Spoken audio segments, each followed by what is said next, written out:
Hello বন্ধুরা, good morning, শুভ সকাল। আজকের দিনে আমার বাবা আমাদের ছেড়ে চলে গেছিলো। আমার বাবার আজকে মৃত্যুবার্ষিক।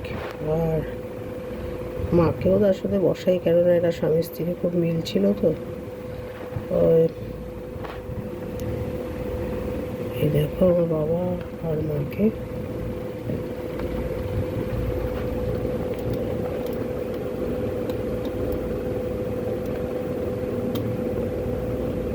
আজকের দিনে অনেক দূরে চলে গেছিলো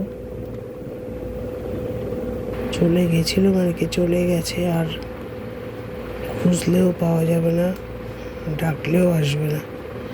রাখি বন্ধুরা, গুড মর্নিং, শুভ সকাল।